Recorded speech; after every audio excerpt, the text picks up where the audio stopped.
Olá, boa noite. O ministro da Agricultura, Carlos Fávaro, defende importação de arroz em razão das enchentes no Rio Grande do Sul, mas critica aumento do preço no Mercosul. O bloco elevou em 30% o valor do alimento. Quase metade das cidades do estado ainda estão sem luz. O governo estima prejuízo de R$1 bilhão na rede elétrica. E você vai ver também. Retomada de imposto federal nas importações causa confusão entre ministro da Fazenda, Fernando Haddad, e deputado Kim Kataguiri. Serpente desaparece de laboratório do Butantan em São Paulo e Instituto aciona plano de contingência. Agora no Rede TV News.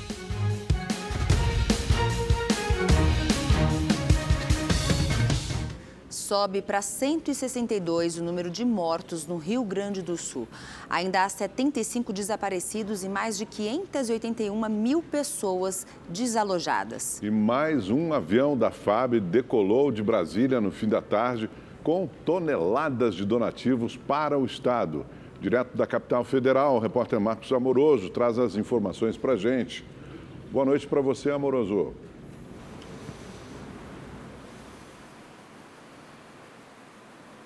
Boa noite, Augusto, Gabi, a todos que nos assistem. É isso mesmo. Hoje foram enviadas 20 toneladas de donativos para Canoas no avião da FAB. Dessa vez, a carga era composta somente por calçados. E com a baixa do nível do Guaíba, a gente começa a ver as imagens que chegam do Rio Grande do Sul, as ruas tomadas por muita lama, lixo e entulhos. Neste momento, os tratores e tanques do Exército têm sido fundamentais nessa força-tarefa de limpeza. Os militares estão desobstruindo as ruas e avenidas gaúchas, principalmente nas cidades de São Leopoldo, Arroio do Meio, Lajeado, Estrela, Dona Francisca, Uruguaiana e Eldorado do Sul.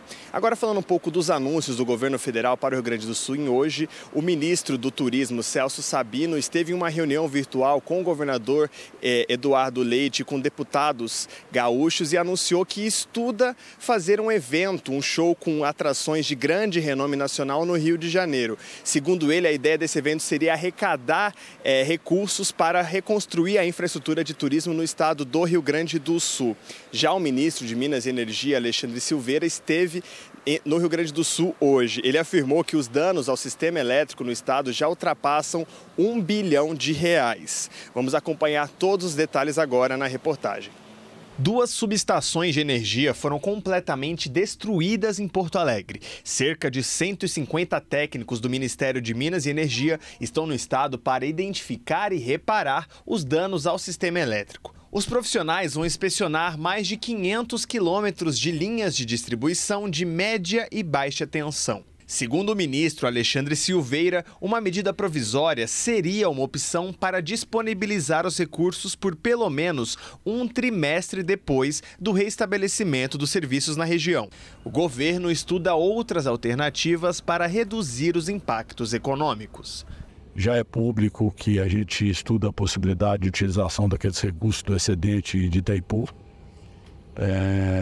Os estudos técnicos estão sendo concluídos para que a gente anuncie de forma segura como nós vamos proteger as famílias atingidas durante, pelo menos, o primeiro trimestre a partir do restabelecimento da energia no Rio Grande do Sul. Nesta quarta-feira, a base aérea de Canoas começou a receber pousos e decolagens de aeronaves comerciais. Neste primeiro momento, serão 35 voos e 6 mil passageiros semanais.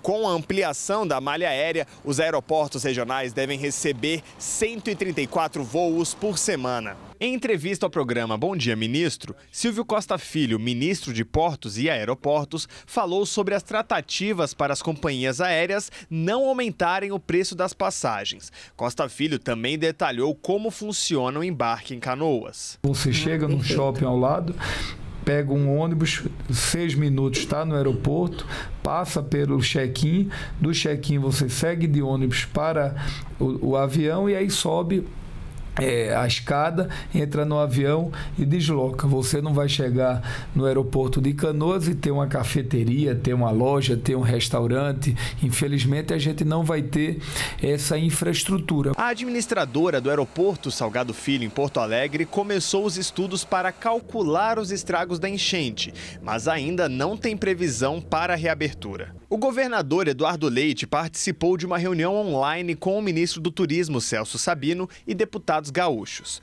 Eduardo Leite pediu a Sabino a destinação de até R$1 bilhão do Fundo Geral do Turismo. Até agora, o governo federal enviou 200 milhões em ajuda ao setor e suspendeu por 6 meses o pagamento de empréstimos do fundo. E o prejuízo causado pela chuva para o setor agropecuário no Rio Grande do Sul deve ultrapassar os R$2 bilhões.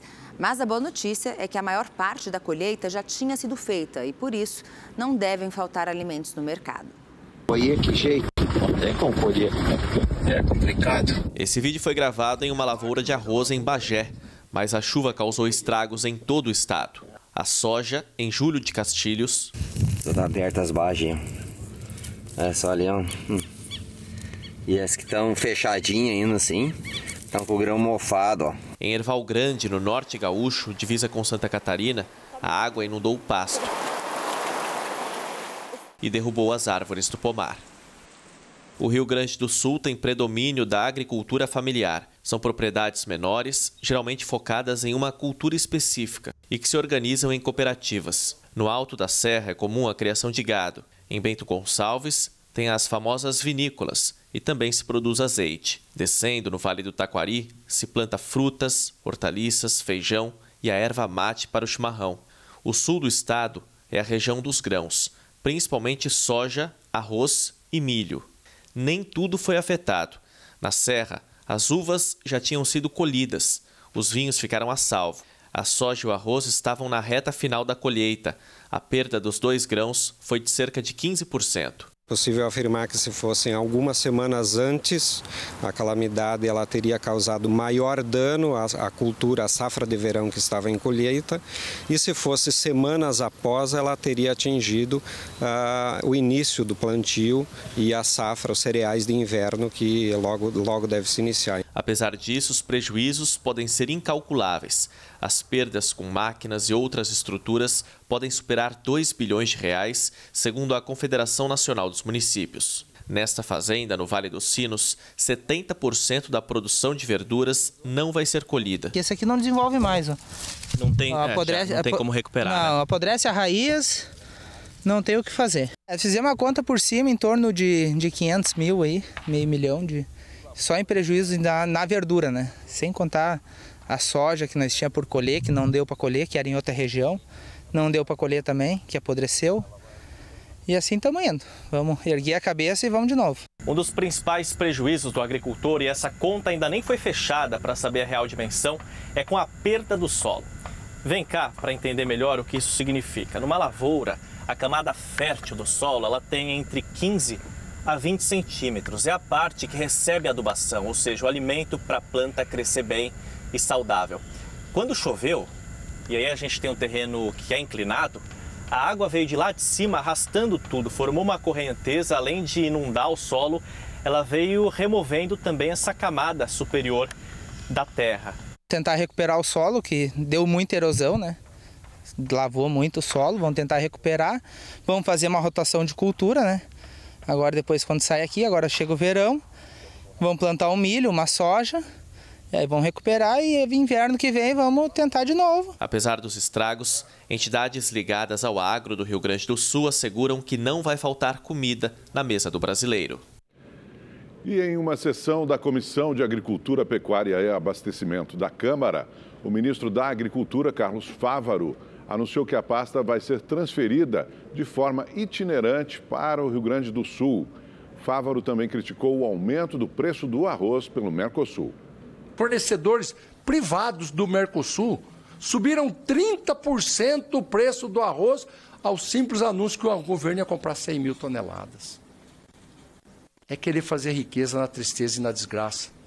O inferno fica pequeno. Não vai caber tanta gente querendo fazer maldade. Agora é a hora da reconstrução. Nós vamos dia 28 com a bancada do Rio Grande do Sul. O primeiro ato lá será a transferência itinerante do Ministério da Agricultura para o estado do Rio Grande do Sul. Vamos fazer entregas de equipamentos já de 2024 dos parlamentares, colher as propostas dos prefeitos, do setor. O prefeito de Porto Alegre, Sebastião Melo, e o ministro Paulo Pimenta visitaram hoje o centro histórico da capital gaúcha para avaliar a situação do comércio.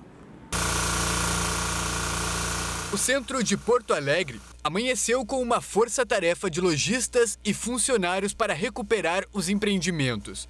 Estoques inteiros foram jogados no lixo. Quem passava pela região tentava recuperar alguma coisa. O prefeito Sebastião Melo, acompanhado dos ministros Paulo Pimenta e Valdez Góes, visitaram uma das principais vias comerciais do bairro para avaliar a situação. Enquanto Melo pediu o apoio do governo federal, Pimenta garantiu que linhas de crédito já estão sendo abertas. Porque são aquelas pessoas que têm o faturamento até 360 mil ano, meio, micro, pequeno. Esse já tem uma linha, né? São 6 meses de carência, 2 anos para pagar com juros zero. Seja para o pequeno, para o grande, para o médio, não tem como se recompor se não tiver um dinheiro rápido e com juro zero e a longo tempo. Cenário de guerra aqui na Voluntários da Pátria, centro histórico da capital, um dos principais centros comerciais de Porto Alegre. Esse é o cenário que a gente encontra. As ruas tomadas pela lama e também muito mobiliário sendo retirado de dentro dos comércios. Diversos garis trabalham para tirar a lama deixada pelo Guaíba. Até quem não mora na capital, mas precisa se deslocar para a cidade, sente o impacto de encontrar o centro devastado. É assim, é muito triste. A gente que acompanha a nossa cidade tão lindo, vir olhar a orla lá toda, muita sujeira, muita coisa, mas não tem o que a gente fazer, né? E ainda em Porto Alegre, moradores que tiveram as casas afetadas pelas chuvas fizeram um protesto hoje na BR-290, pedindo respostas sobre a reconstrução da capital gaúcha.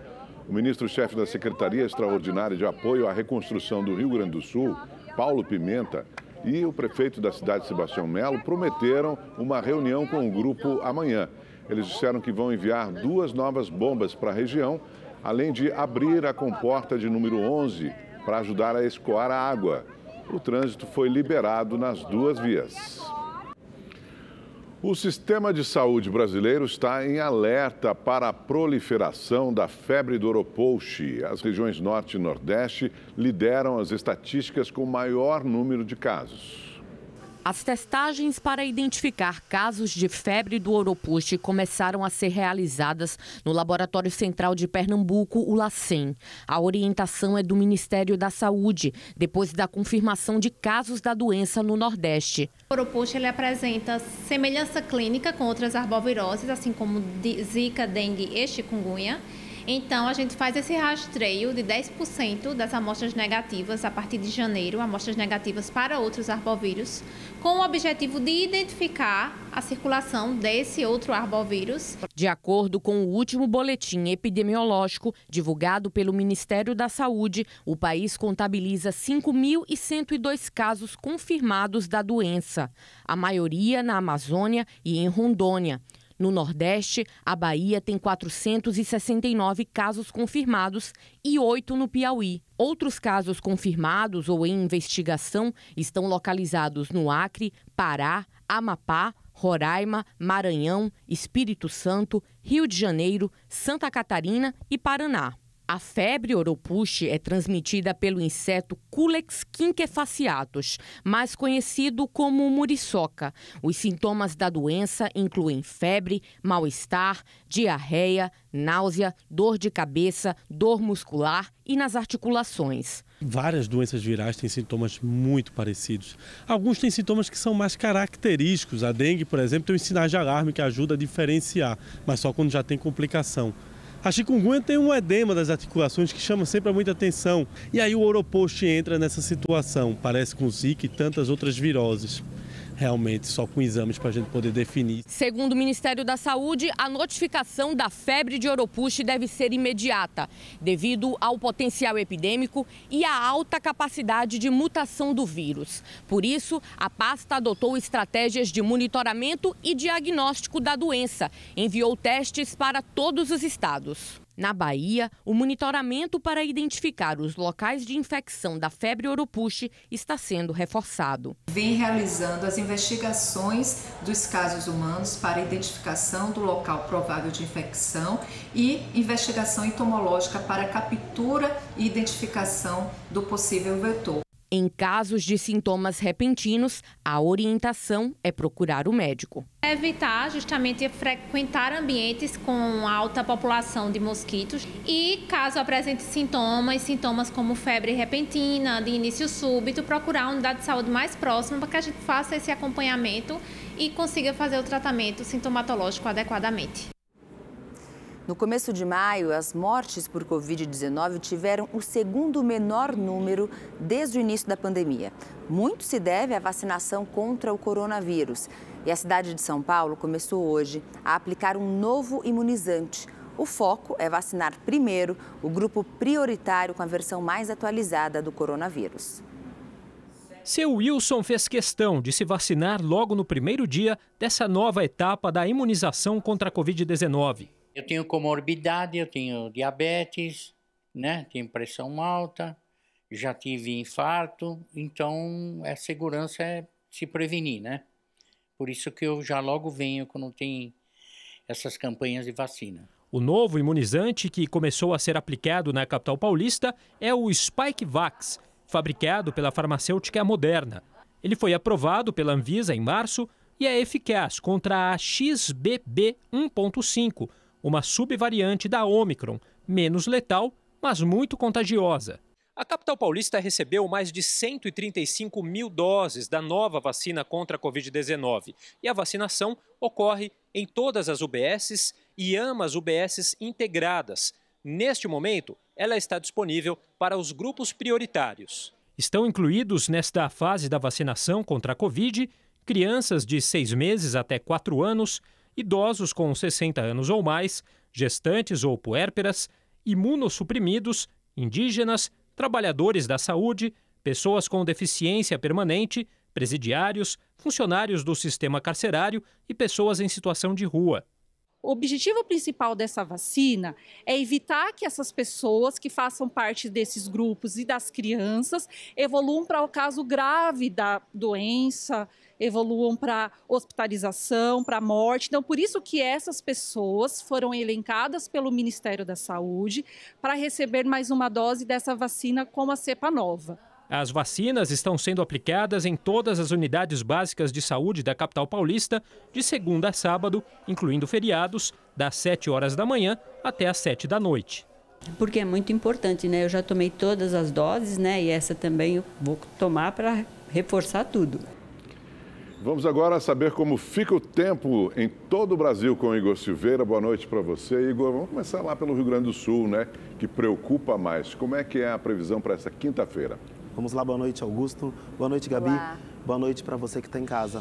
Tem previsão de mais chuva no Rio Grande do Sul e dessa vez, olha, um sistema de baixa pressão que está em alto mar que vai manter a umidade e a instabilidade na região.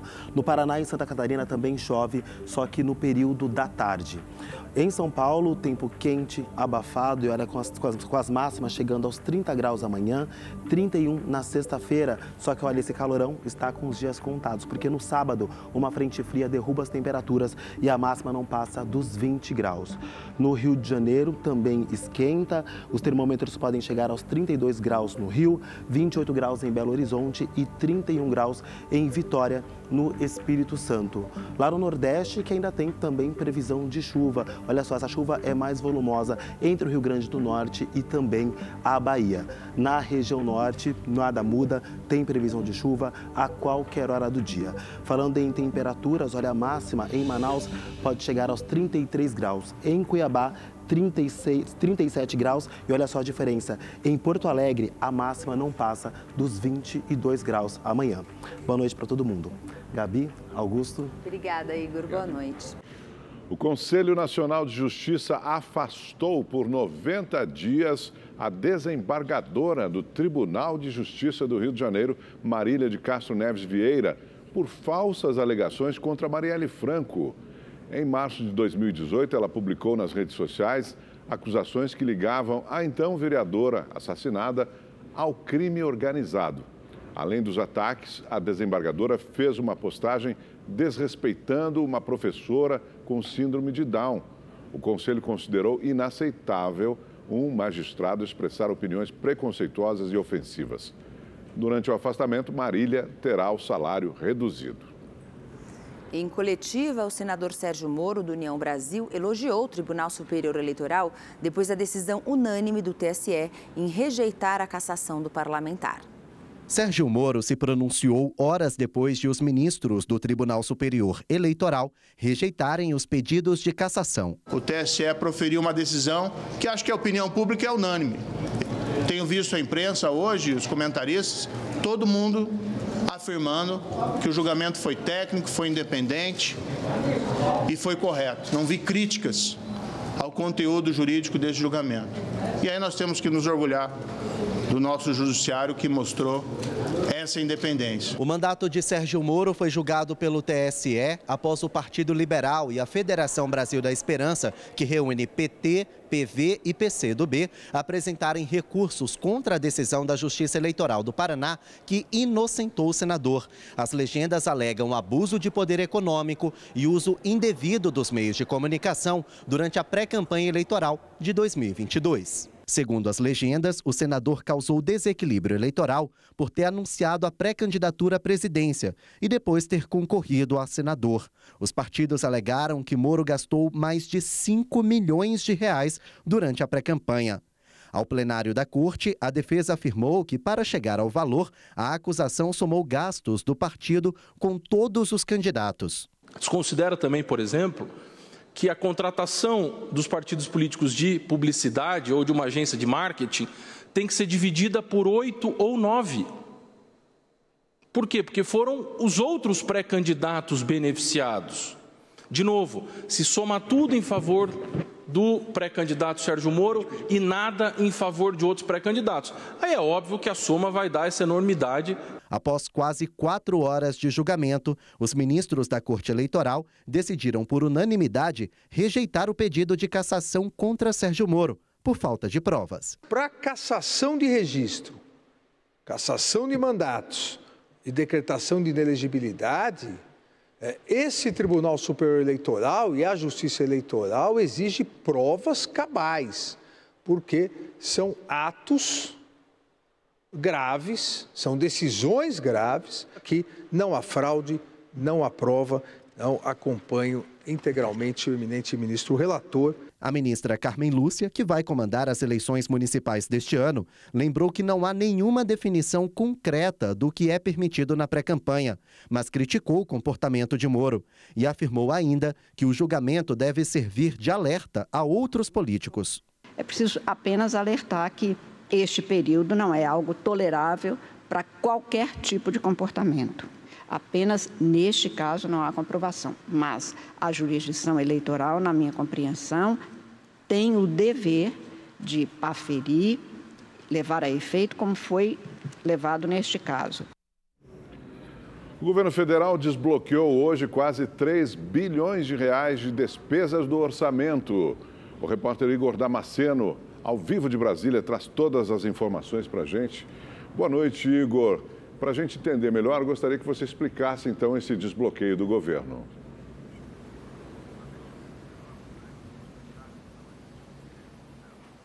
Augusto, boa noite a você, também a Gabi, boa noite a todos que nos acompanham. O desbloqueio acontece após o Congresso Nacional autorizar o aumento antecipado de 16 bilhões de reais nas despesas deste ano. Em março, os ministérios da Fazenda e do Planejamento bloquearam 2,9 bilhões de reais para cumprir regras fiscais. Na época, os ministérios mais prejudicados foram das cidades e dos transportes. Só que com a autorização do Congresso, o governo fez hoje o desbloqueio desse montante e ainda conseguiu uma folga de 2,5 bilhões. Com isso, o espaço fiscal criado foi de 5 bilhões e 400 milhões de reais. Essa antecipação já estava prevista no novo arcabouço fiscal, que permite abertura de crédito de acordo com o crescimento da receita do ano anterior, comparado à projeção do ano corrente. Em contrapartida, essa nova abertura no orçamento vai fazer com que aumente o déficit primário, que é o resultado da receita menos as despesas. A estimativa é que neste ano o governo gaste 14 bilhões de reais a mais do que vai arrecadar. Voltamos ao estúdio. Obrigada, Igor, pelas suas informações. O Instituto Butantan, em São Paulo, investiga o sumiço de um filhote de naja. Há 3 semanas, a serpente sumiu de um laboratório usado apenas por profissionais e pesquisadores. Porém, as câmeras de segurança não registraram nada. Funcionários suspeitam que a naja tenha entrado no ralo e morrido no encanamento. Mesmo assim, armadilhas foram instaladas ao redor do laboratório. O Instituto Butantan informou que possui o soro contra o veneno do réptil.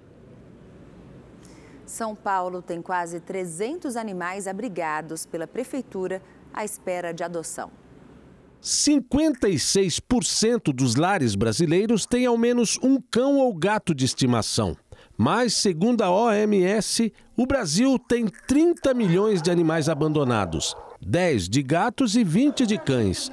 Muitos desses animais vêm parar aqui, no centro de adoção em São Paulo. Ah, menino, como vai você, hein? É só a Leda aparecer que o girafa vem dar e receber afeto. São 35 gatos numa ala reservada só para eles. Até porque na outra ala são 25 cães, como a Paquita, que também gosta de carinho.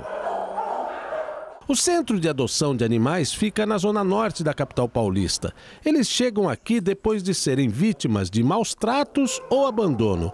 Os animais passam por um processo de recuperação antes de ficarem à disposição para a adoção. Para adotar um pet é preciso trazer CPF, RG, comprovante de residência e pagar uma taxa de R$ 32,70. Também precisa trazer coleira, guia e uma caixa de transporte. Nós temos um contato muito íntimo com esses animais, então nós conhecemos a personalidade deles. Então fica bem tranquilo para a pessoa que quer adotar, para a gente ver se o perfil do animal e o perfil da pessoa é compatível.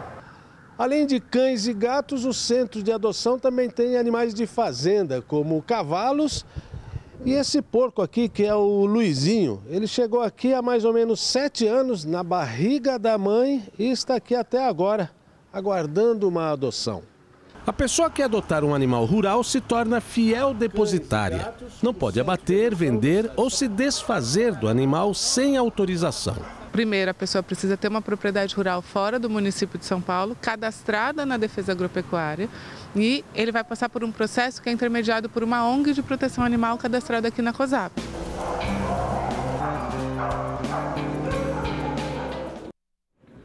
O presidente da Câmara, Arthur Lira, criou 2 grupos de trabalho que vão analisar a regulamentação da reforma tributária. A intenção é facilitar a votação em plenário.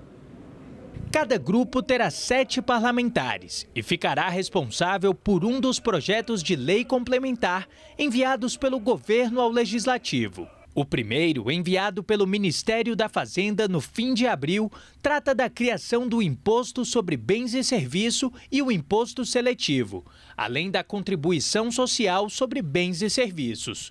Já o segundo grupo de trabalho analisará o projeto que diz respeito à distribuição das rendas geradas a partir da coleta do IBS.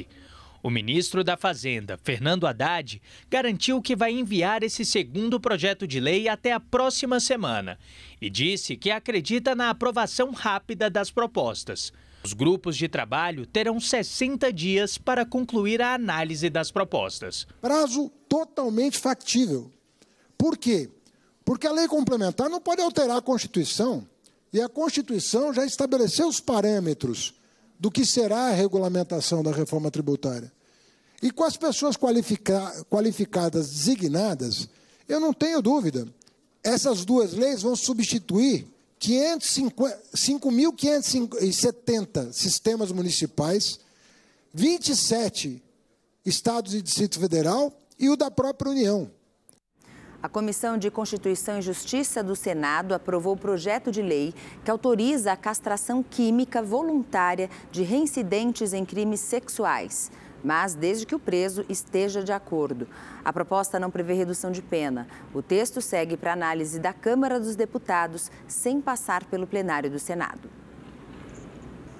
Durante a audiência na Comissão de Finanças e Tributação da Câmara dos Deputados, o ministro da Fazenda, Fernando Haddad, e o deputado Kim Kataguiri, do União Brasil de São Paulo, discutiram depois de Haddad ser questionado sobre a retomada do imposto de importação para valores abaixo de $50.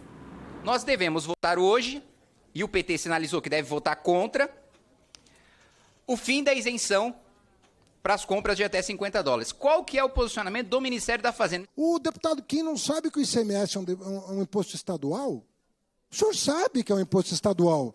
Só devia estar criticando os governadores que estão cobrando, se o senhor é contra. Eu sou a favor do que eles fizeram e agradeci aqui. Mas o ICMS que é cobrado dos marketplaces é estadual, não é federal. O senhor está querendo botar na conta do governo federal um imposto estadual. O senhor vai criticar publicamente os governadores que o senhor apoia? Não, né? Não, não fará isso. Pega o microfone e fala mal do Tarcísio. Vamos lá, coragem. Começa amanhã a consulta ao primeiro lote do Imposto de Renda 2024. Este será o maior lote de restituição da história. 5,5 milhões de contribuintes serão contemplados com créditos que somados chegam a 9,5 bilhões de reais. Idosos, pessoas com deficiência, contribuintes que possuem como maior renda o magistério e optantes pela declaração pré-preenchida e pelo recebimento via Pix serão contemplados.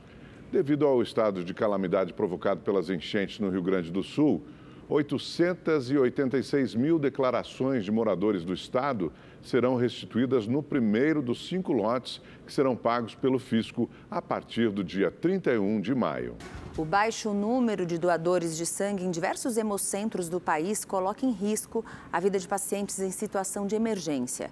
Em Minas Gerais, o quadro é tão crítico que um dos maiores hospitais de Belo Horizonte está adiando as cirurgias.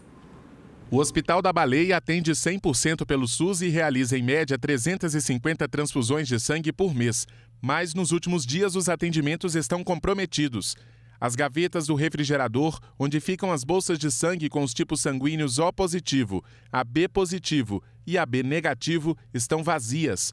9 cirurgias eletivas, que não são consideradas de urgência, foram adiadas. A gente também tem pacientes que precisam de hemotransfusão para tratamento. A gente tem os pacientes da oncologia, os pacientes no CTI, que habitualmente podem vir a precisar dessa bolsa de sangue e de uma forma que às vezes que não é previsível. A gente precisa ter um estoque mínimo aqui também. Quem repassa sangue para o Hospital da Baleia é a Fundação Hemominas, que atende mais de 90% das demandas do estado. Por causa do baixo número de doadores, a situação nos hemocentros é de alerta. O estoque está 30% abaixo do ideal. No caso do sangue tipo O positivo, a queda é ainda maior. Os estoques estão 50% menores que o mínimo necessário. Hoje, o superintendente-geral do Hospital da Baleia foi ao Hemocentro de Belo Horizonte para doar sangue. Estou muito feliz de poder estar aqui. Temos que estimular todos, né? Porque é algo que a gente tem em abundância e a gente tem que doar mesmo, porque salva vidas, né? Segundo o setor de captação da Fundação Hemominas, menos de 2% dos mineiros são doadores regulares de sangue. Índice inferior ao mínimo recomendado pela Organização Mundial da Saúde, que é 3% da população. Isso se deve a fatores como as pessoas estarem envelhecendo e aí os jovens precisam se tornar doadores. Em Pernambuco, a Fundação de Hematologia e Hemoterapia também não está conseguindo atender às solicitações dos hospitais conforme o habitual. É muito importante a gente colocar que o sangue não tem substituto. Então, o sangue que é utilizado nessas cirurgias, ele vem por meio de doação. Para doar sangue, é preciso ter entre 16 e 69 anos, pesar pelo menos 50 quilos e ter boas condições de saúde. Cada doador pode ajudar até 4 pessoas. Sempre foi um desejo ajudar outras pessoas e eu trabalho em hospital, então eu vejo o meu sangue sendo necessitado todos os dias. Vim fazer minha parte. 4 pessoas morreram depois de 2 veículos capotarem durante uma perseguição policial no Rio de Janeiro. Entre os mortos estão 2 policiais militares. O acidente aconteceu por volta de 2h30 da madrugada, no Jardim Botânico, zona sul do Rio. Uma viatura da Polícia Militar e este carro vermelho capotaram durante a perseguição. 2 policiais e 2 ocupantes do outro veículo morreram na hora. O local foi isolado e o trânsito precisou ser desviado por algumas horas. A Polícia Civil realizou uma perícia preliminar ainda de madrugada. A porta traseira do carro vermelho tinha uma marca de tiro. De acordo com a Polícia Militar, a perseguição começou porque o carro vermelho não obedeceu uma ordem de parada. A perícia não encontrou nenhum armamento no veículo que estava sendo seguido, apenas roupas e uma tenda. Uma análise mais detalhada será realizada. A perseguição teve início em uma blitz na linha vermelha na altura de Duque de Caxias, na Baixada Fluminense. Em alta velocidade, os veículos percorreram cerca de 27 quilômetros até chegarem no Jardim Botânico. Os corpos foram levados para o IML. E o motorista de um carro de luxo que atingiu uma moto e que fugiu depois, deixou 2 pessoas feridas em Barueri, na Grande São Paulo, se apresentou hoje à polícia. O delegado do caso falou com a imprensa. A repórter Estela Freitas acompanhou e tem os detalhes para a gente agora. Boa noite para você, Estela. Oi, Augusto, uma boa noite a você, boa noite a todos. O delegado afirmou agora há pouco em coletiva que o motorista Carlos André Pedroni foi indiciado pelos crimes de lesão corporal gravíssima com dolo eventual por estar em alta velocidade, ter assumido o risco, fuga do local do acidente e omissão de socorro. O que falta agora é identificar se de fato ele participava de um racha ou não. Para isso, a investigação conta com a perícia nos 2 veículos e a análise técnica das imagens registradas pelas câmeras de segurança. O passo seguinte é ouvir as 2 testemunhas, as 2 vítimas, o motociclista e a mulher, a passageira, que teve uma perna amputada. Os 2 seguem internados. Segundo o boletim médico, ele ainda tem previsão de alta para hoje e ela deixou a UTI, foi para a enfermaria, mas não tem previsão de alta. A gente acompanha agora na reportagem como é que foi o depoimento do motorista do carro de luxo que atingiu a moto, um depoimento que durou cerca de 3 horas, além das novas imagens divulgadas hoje. Vamos ver. Carlos André Pedroni fugiu sem prestar socorro às vítimas. Maria Graciete Alves de Araújo teve uma perna amputada e o motociclista se feriu sem gravidade. Não foi um racha, eu não estava embriagado. Foi um acidente onde, surpreendentemente, eu não vi onde foi o impacto. E por conta de um histórico recente de eu ter sido vítima de um sequestro, eu cheguei a parar o carro, mas a reação foi sair do local. Novas imagens que foram divulgadas hoje mostram um motociclista de aplicativo chegando para pegar a passageira Maria Graciete na noite de segunda-feira. Poucos segundos depois, os 2 carros de luxo passam aparentemente em alta velocidade. Logo na sequência, um outro motociclista sai correndo na mesma direção e os carros que vêm atrás começam a frear. O circuito deve ajudar a polícia a identificar a velocidade em que os veículos estavam. Todas as imagens vão passar por análises técnicas, já que testemunhas disseram que os 2 estavam participando de um racha. Depois da batida, Carlos e a namorada, que estava com ele no carro de luxo, deixaram o veículo no estacionamento de uma igreja. Nesse outro circuito, os 2 aparecem entrando num prédio a pé. A polícia esteve em endereços ligados a Carlos. Durante a investigação de ontem, na tentativa de localizar esse indivíduo que efetivamente atropelou, a gente acabou encontrando armas. Aparentemente, tratam-se de CAC, mas também aprendemos para que seja melhor esclarecido isso. O motorista do carro que não atingiu a moto é o dentista Roberto Gomes Viotto. Ele prestou depoimento e negou que participava de um racha. Nós estamos trabalhando ainda com as imagens e essas imagens que vão lá na frente formar uma convicção mais segura de que realmente se houve ou não houve o racha. Hoje, no local do acidente, em Barueri, dezenas de motociclistas protestaram pedindo justiça. Aqui está a união da classe, aqui é todo mundo unido e a gente vai fazer esse cara pagar pelo que ele fez. E agora, o que vai ser dessa mulher sem uma perna? O que vai ser do motoboy sem a moto dele, a ferramenta de trabalho? Justiça! Justiça! O Disque Denúncia do Rio de Janeiro divulgou um cartaz que pede informações para ajudar a localizar Anique de Almeida Peixoto Herd. A advogada de 54 anos desapareceu há quase 3 meses em Petrópolis, na região serrana do Rio. A família recebeu mensagens dizendo que Anique estava sequestrada e pagou um resgate de R$ 4.600.000, mas até agora ela não apareceu. 4 pessoas foram presas e denunciadas pelo crime. Entre elas, Lourival Correia Neto Fadiga, que prestava serviços de informática na casa da família de Anique e se dizia policial federal. A Polícia Civil ainda não descarta a possibilidade de que Anique esteja morta.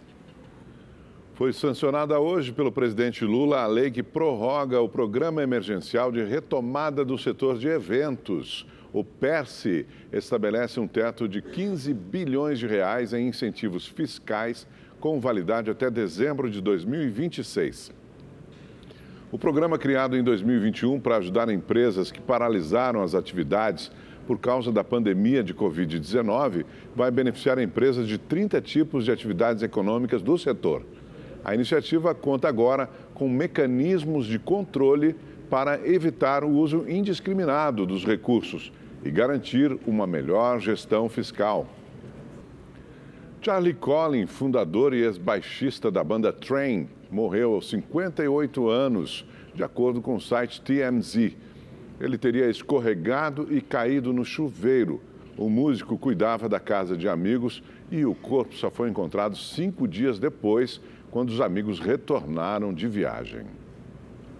E o Rede TV News fica por aqui. Boa noite para você. Obrigada pela companhia. Boa noite e até amanhã.